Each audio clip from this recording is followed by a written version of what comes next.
Halo guys, hari ini gua mau ngebahas tentang si Tono. Siapa Tono? Ini dia.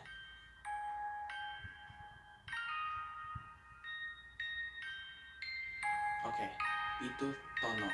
Tono itu adalah hantu atau jin yang kakinya yang sebelah yang kiri itu pincang alias patah, bercucuran darah. Patahnya itu nggak wajar, kayak dipatahin, kayak kayu yang dipatahin pakai tangan gitu. Kayak gitulah patahnya nggak wajar.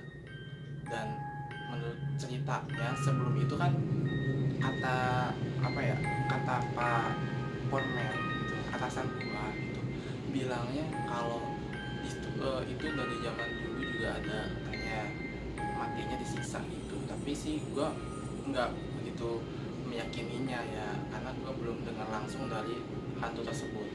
Nah terus belakangan ini tuh booming tentang cewek yang kakinya pincang alias ngesot gitulah, kayak gitu booming, jadi ada yang ngeliat katanya gitu. Nah, terus nanyain ke gua, tapi yang gua tahu, yang gua lihat itu bukan cewek tapi cowok sebenarnya. Yang cewek itu gua nggak tahu itu siapa. Nah, gua nggak pernah lihat soalnya.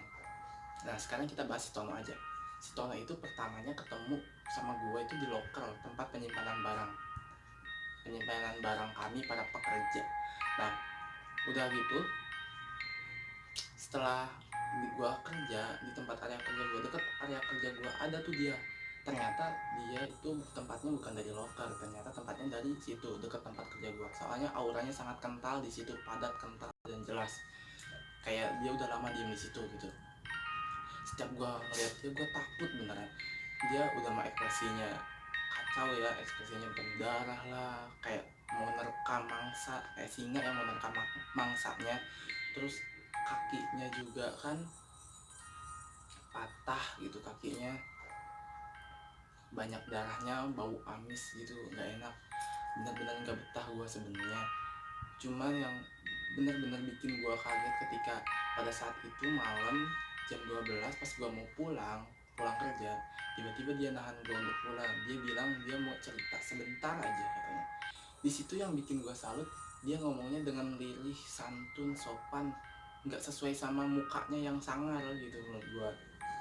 Dan gue enggan mendengarkan ceritanya karena gue udah benar-benar pengen pulang gitu. Pas gue pulang, gue malah kualat. Gue kecelakaan, akhirnya kaki gue yang kiri itu ketiban motor, akhirnya kan kesleo patah. Bukan patah sih, jadi kayak gimana ya, kayak sakit banget gitu ya. Nggak diurut juga tapi sembuh sendiri gitu, udah beberapa hari diemin, sembuh sendiri. Nah di situ gue ngerasa gue kayaknya kualat nih sama ini hantu. Dia kayaknya ngerasa nggak suka gue nolak ajakannya, jadinya gue kayak dia gitu biar ngerasain gitu rasanya jadi pincang kayak itu gimana gitu, kayaknya gitu. Nah terus akhirnya esokan harinya gue coba untuk komunikasi sama dia.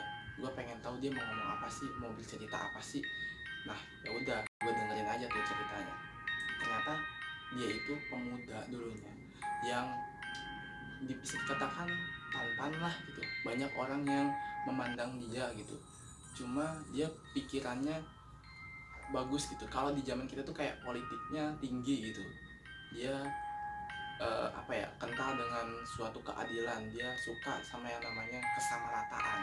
Pada saat itu dia membela sesuatu yang kata dia seharusnya harus dibela gitu. Jadi ada sesuatu yang ganjil yang harus benar-benar dibela. Saat itu malah dia dikeroyok, nggak tahu yang royoknya siapa gitu. Dan salah satu yang royok tersebut ada yang membawa senjata tajam dan matahin kakinya. Nah pas matahin kakinya itu gue nggak tega beneran melihatnya.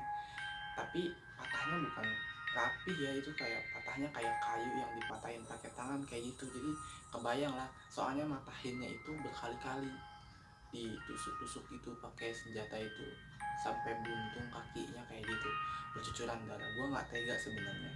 Dia lahir di zaman sebelum gue lahir, yang pasti itu jauh sebelum tempat kerja gue berdiri tegak sampai sekarang tuh. Dari situ gue bisa belajar bahwa sebaik-baiknya orang ada aja yang nggak suka, ada aja yang nggak satu pemikiran. Tapi yang gue sikapin dari sini ya, kita harus membela keadilan kalau emang harus diadili, dan kita harus benar-benar menegakkan apa yang benar harus ditegakkan. Itu aja, itu pesan dari dia ya. Dia benar-benar baik sebenarnya, walaupun tampangnya benar-benar nggak baik menurut gua. Nah gitulah. Oke.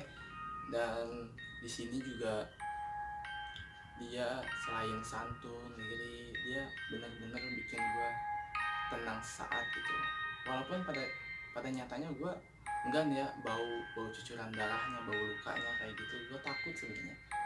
Ya mau gimana lagi sih, dari mereka memiliki cerita. Ini cerita tentang Tono. Sempet sih hampir mau gue jadiin sebuah cerita tulisan, karya tulis, cuma kata dia lebih baik jangan, cukup dia yang tahu. Cuma dia selalu bilang ke gue, dia dendam sama mereka yang buat dia sampai seperti ini. Dia nggak terima digituin. Cuma ya gue nggak bisa membalaskan dendamnya karena mereka pun mungkin sudah mati. Jadi gue cuma bisa mendengarkannya sambil menikmati alur ceritanya. Itu aja cerita tentang Tono, buat Tono yang tenang di sana